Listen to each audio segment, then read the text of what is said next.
신인간혁명 28권 이케다 다이사쿠 혁심, 순원이 서거하자 국민당의 균열이 생겼다.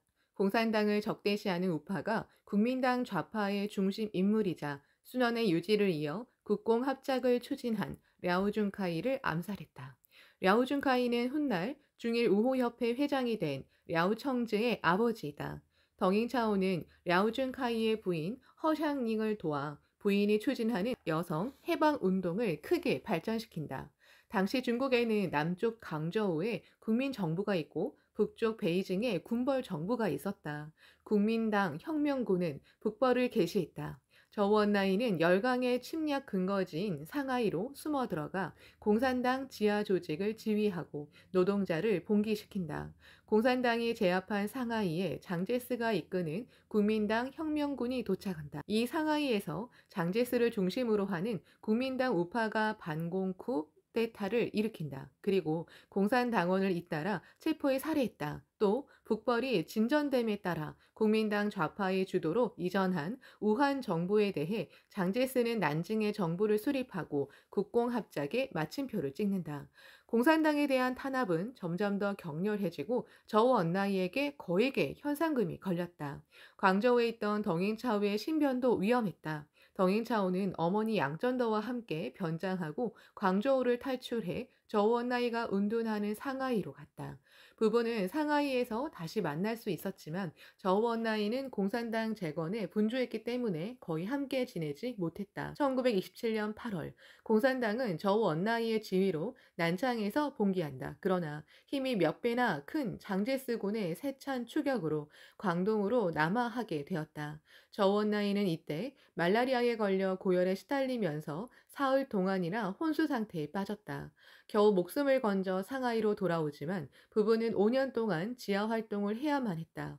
그 사이 수많은 동지가 목숨을 잃었다. 배신도 당했다. 하지만 두 사람은 투쟁을 멈추지 않았다. 힘겨운 인내의 나날이라 해도 한 걸음도 물러서지 않고 투혼을 불태우는 사람이 승리자이고 목적을 성취할 수 있다.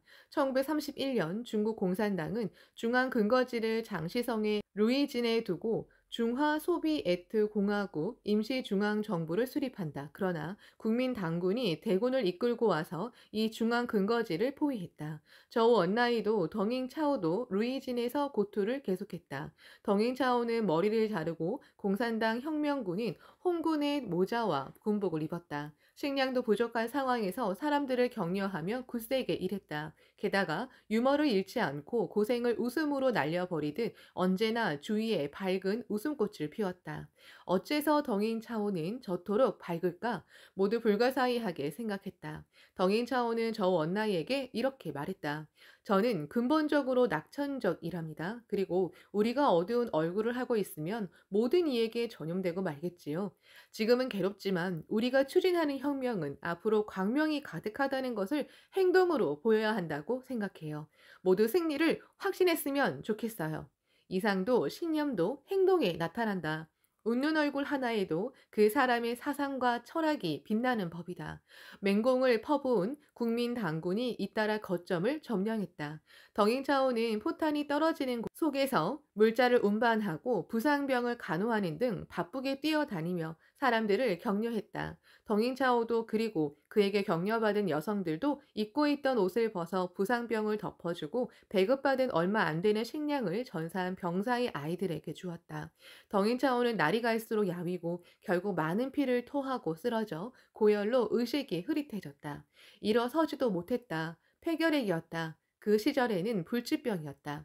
공산당은 중앙 근거지인 루이진에서 철수하기로 결정한다. 어머니 양전더는 움직이지 못하는 부상병들을 간호하기 위해 남고 덩행차오는 죽음을 각오하고 홍군의 철수 작전에 참여했다. 어머니는 끝까지 살아남아야 한다. 혁명은 너를 필요로 하고 있다. 목숨이 있는 한 싸워야 한다고 말했다. 딸은 몇 걸음 걷다가 쓰러지고 또 비틀거리면서 장정에 나선다.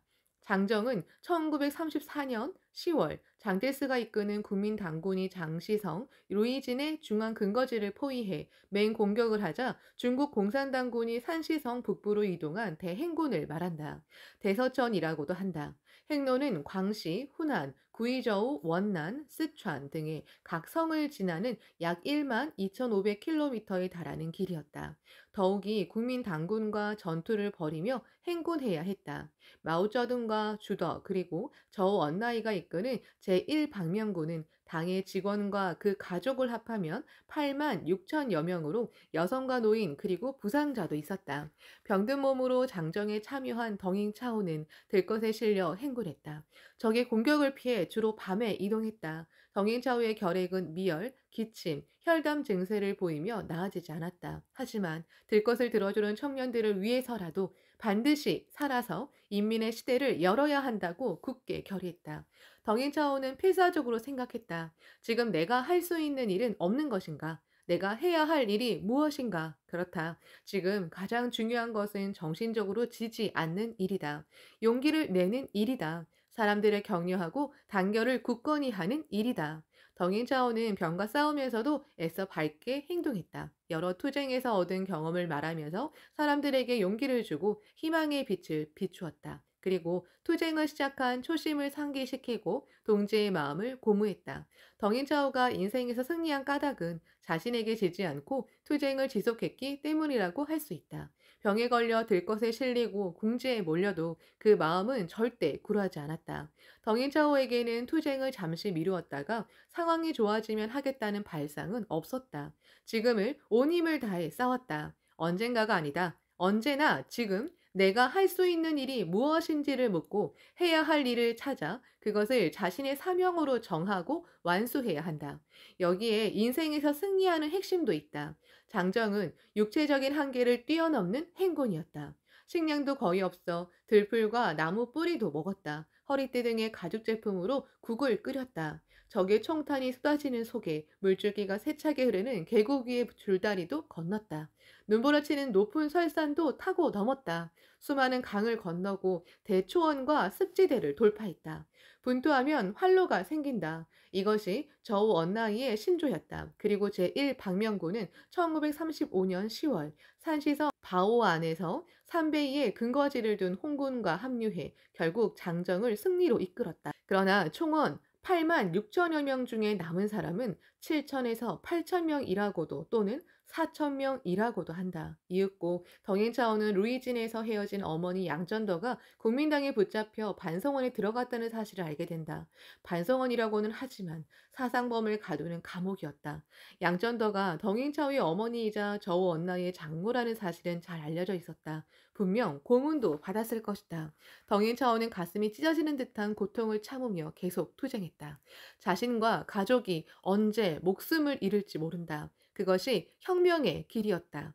1937년 7월 노구 교사건이 일어나 중일 전쟁에 돌입한다. 공산당은 다시 국민당과 손을 잡고 국공합작으로 항일 전쟁을 펼쳤다. 덩잉차오는 1938년 겨울에 어머니 양전더와 재회한다. 모녀는 루이진에서 헤어진 지 4년 만에 우한에서 만났다. 반성원에서 지낸 가혹한 세월은 양전도를 몹시 노쇠하게 만들었다. 하지만 박이진 호는 빛을 잃지 않았다.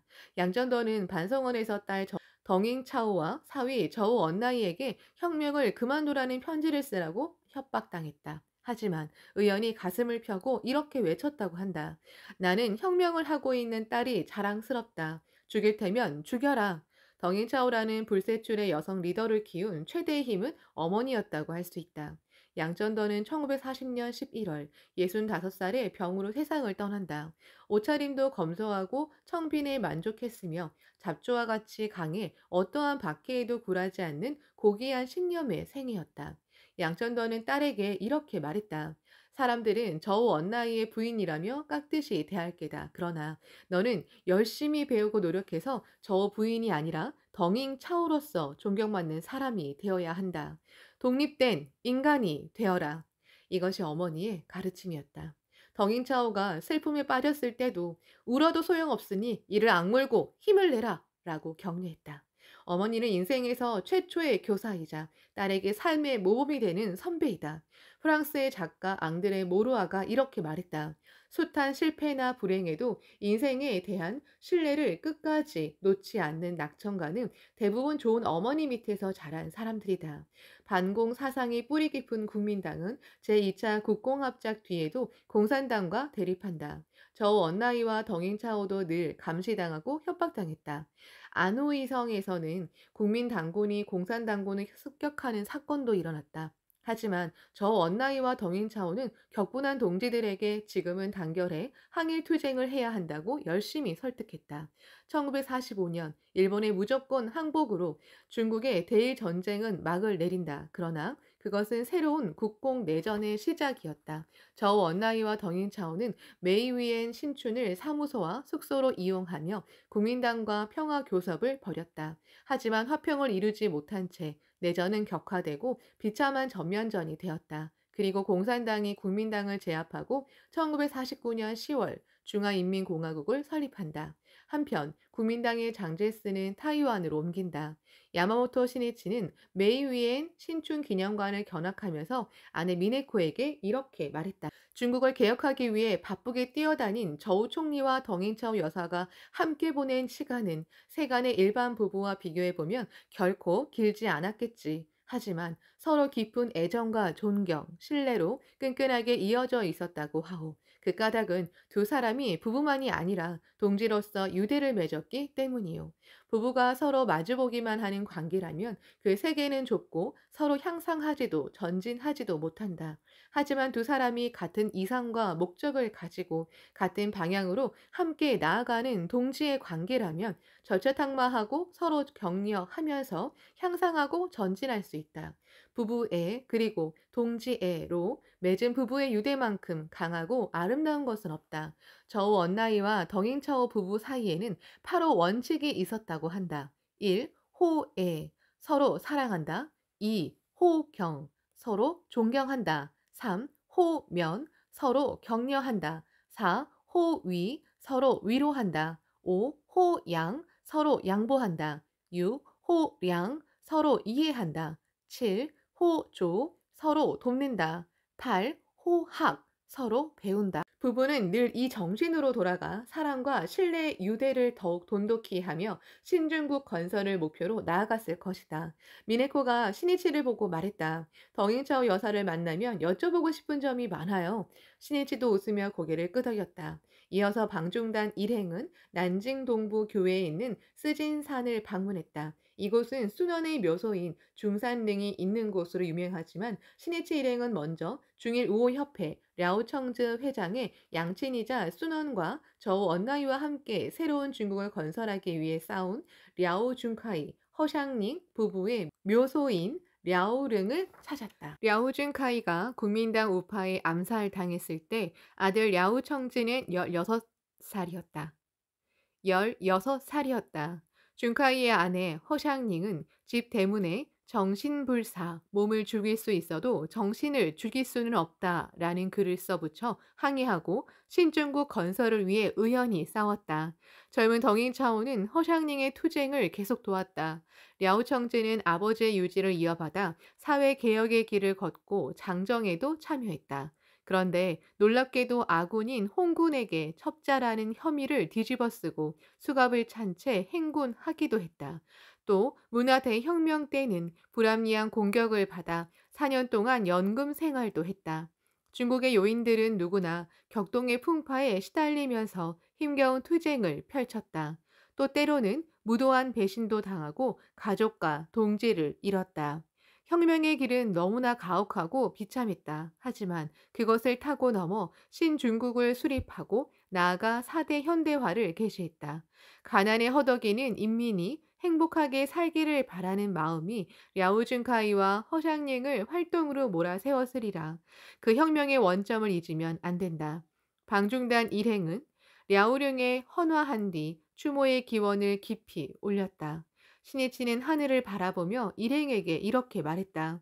부모님을 추선했다고 들으면 랴오청즈 선생님도 분명 기뻐하시겠지요. 내가 중일우호를 위해 온 힘을 다하는 이유는 평화와 인민의 행복을 바라던 이러한 선인들의 뜻을 헛되이 하고 싶지 않기 때문입니다. 그러려면 경제적인 이해나 정치적인 흥정에 농락되지 않는 우정과 신뢰의 견고한 기반을 만들어야 하기 때문입니다. 아무쪼록 그런 내 마음을 영원히 잊지 말기 바랍니다. 특히 청년부 부탁합니다. 일행은 순원의 중산릉을 찾아가 여기서도 헌화한 뒤 행복을 빌고 제목을 삼창했다. 그리고 저녁에는 비행기를 타고 난징에서 마지막 방문지인 베이징으로 갔다. 난징에서 출발한 야마모토 신이치의 방중단 일행은 오후 7시 40분 베이징에 도착했다. 서늘한 가을 날씨가 느껴지는 공항에는 중일 우호협회 장샹산 자오푸추 부회장 그리고 랴오청즈 회장의 부인 징푸춘 이사를 비롯해 많은 것이 마중을 나왔다. 이미 네 번째 방문한 베이징 호텔에 도착하자 밖에 천둥이 치고 비가 쏟아졌다. 이튿날 17일도 비가 거세게 내렸다. 하늘이 대지를 깨끗이 씻어주는군. 굉장하지 않은가? 비가 고맙군요. 신이치가 숙소를 나서며 이렇게 말하자 일행의 얼굴에 웃음꽃이 피었다. 일행은 지난해 9월 텐안먼 광장 남쪽에 완성된 마오 주석 기념당으로 갔다. 차에서 내리자 비는 그쳐 있었다. 기념당에는 마오쩌둥의 유해가 안치되어 있다. 일행은 헌화한 뒤 추모의 기원을 했다. 그러고 나서 베이징 북서쪽 약 50km 지점에 있는 명나라 13능 중 하나인 정릉을 견학했다. 신이치는 정릉을 둘러보며 자오푸추 부회장과 활기차게 대화를 나눴다. 자오 부회장은 중국 불교협회 책임자이기도 하므로 지금까지 여러 차례 불교에 관련해 의견을 나눴다. 이해 4월에도 중국 불교협회 방일 우호 대표단 단장으로서 일본을 방문해 세이쿄 신문사에서 대화했다. 정릉에서 두 사람은 일대사 인연, 오미, 계시 오입 등에 관해 의견을 나눈 뒤 법화경을 한역한 구마라습을 놓고 번역론이 화제가 되었다. 자오푸추가 이렇게 말했다. 불법을 번역하는 작업은 말을 전하기만 하는 번역이라면 이라고 생각합니다. 자신의 삶과 행동을 통해 몸소 나타내고 전해야 사의 번역이라고 할 수 있지 않겠습니까? 또 불법에서 가르치는 정신을 이해하고 그것을 올바르게 전해야 한다는 점이 중요합니다. 번역자가 말의 표면적인 뜻밖에 파악하지 못한다면 불법의 법리를 잘못 전할 수도 있습니다. 숭고한 가르침도 번역이 어떠냐에 따라 약이 되기도 하고 독이 되기도 합니다. 말씀하신 대로입니다. 부처의 진의가 무엇인지 제대로 알지 못하면 혼란을 불러옵니다. 신이치가 말하자 자오푸추가 빙긋 웃으며 고개를 끄덕였다. 창가학회 여러분은 그 점에서 불법을 올바르게 이해하고 있습니다. 그것은 민중 속에 불법을 전개해 그 가르침을 사람들의 삶에 뿌리내리게 하는 행동에 나타나 있습니다. 4월에 세이쿄 신문사를 방문했을 때 1967년에 도쿄 문화재 기록 영화를 보았습니다.